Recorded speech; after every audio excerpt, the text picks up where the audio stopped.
అమూల్యమైన ఆస్తి. పూర్వం విక్రమసేనుడు అనే రాజు అమరావతి నగరానికి రాజుగా ఉండేవాడు.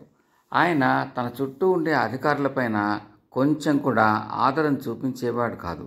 ఎందుకంటే వారు ఎంతసేపు రాజుగారితో తమరు ఇంద్రులు, చంద్రులు, దేవేంద్రులు తమ పరిపాలనలో ప్రజల స్వర్గ సుఖాలు అనుభవిస్తున్నారు లాంటి ఇచ్చగాలు చెప్తూ ఉండేవాళ్ళు. ఈ రకమైన ధోరణి ఆయనకి నచ్చేది కాదు. అందుకని విక్రమసేనుడు అప్పుడప్పుడు మారువేషం వేసుకుని మామూలు మనిషిలాగా పల్లెటూళ్ళ వెంట తిరుగుతూ సామాన్య ప్రజలు ఎలా జీవిస్తున్నారు, వారి కష్టసుఖాలు ఏమిటి స్వయంగా తెలుసుకుంటూ ఉండేవాడు. ఒక్కొక్కసారి ఆయనకి తాను తినే రాజభోజనం కంటే గుడిసెల్లో వాళ్ళు తినే సామాన్య భోజనమే ఎంతో రుచిగా ఉన్నట్టుగా తోచేది.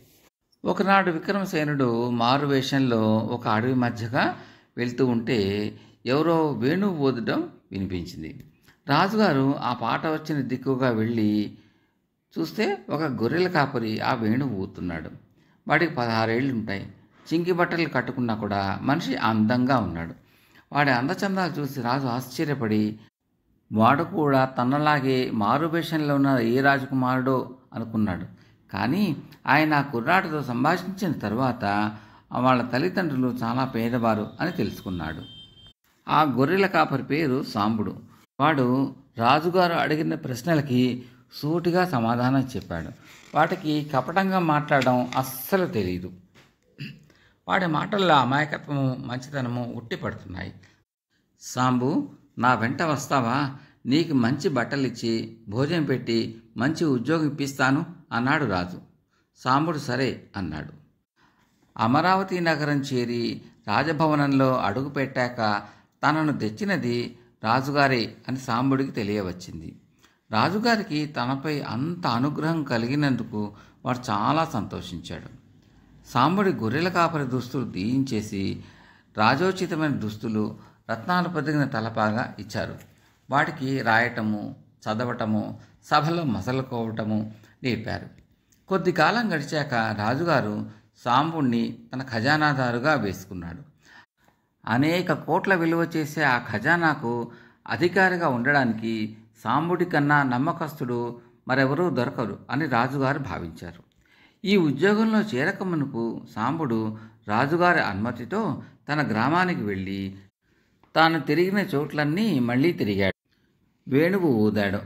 ఆ తర్వాత తన వారికి అందరికీ వాడు కానుకలు ఇచ్చాడు.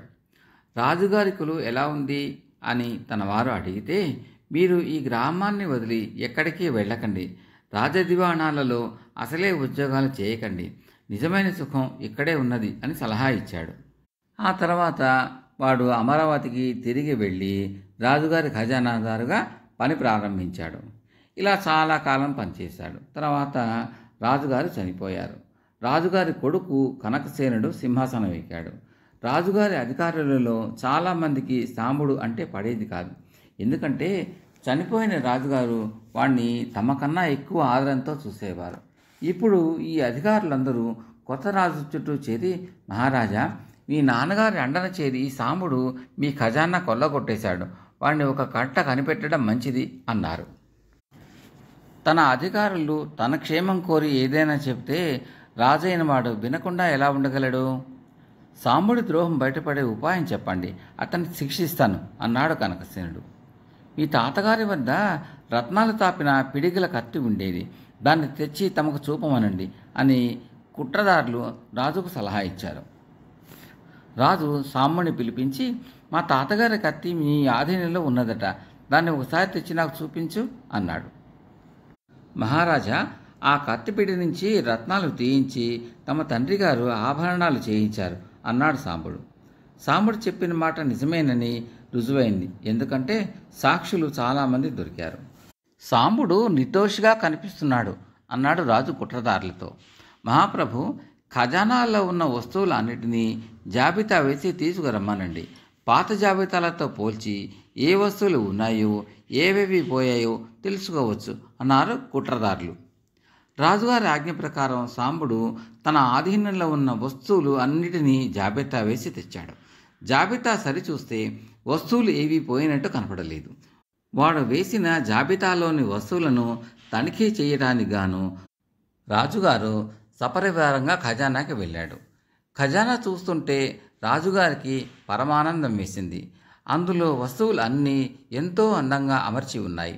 జాబితాను పట్టి వాటిని సరిచూడటం చాలా సులువుగా జరిగిపోయింది.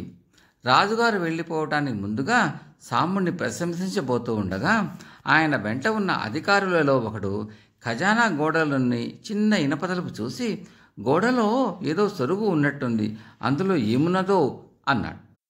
రాజుగారు సాంబుడి కేసి తిరిగి, ఆ సొరుగులో ఏమి వస్తువులున్నాయి, వాటిని ఈ జాబితాలో ఎందుకు చేర్చలేదు అని అడిగాడు.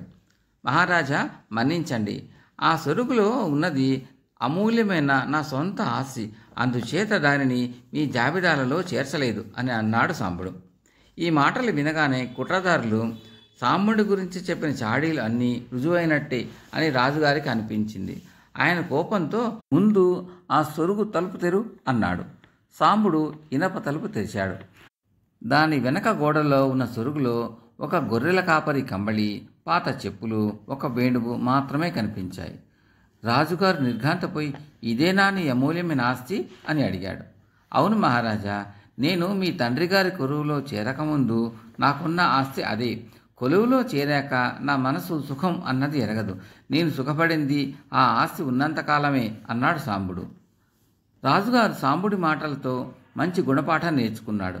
ఆయన సాంబుడిని తన తండ్రి కన్నా కూడా ఎక్కువగా ఆదరించి వాడి మీద చాడీలు చెప్పిన వారిని అందరినీ కొలువులోంచి తొలగించేశాడు.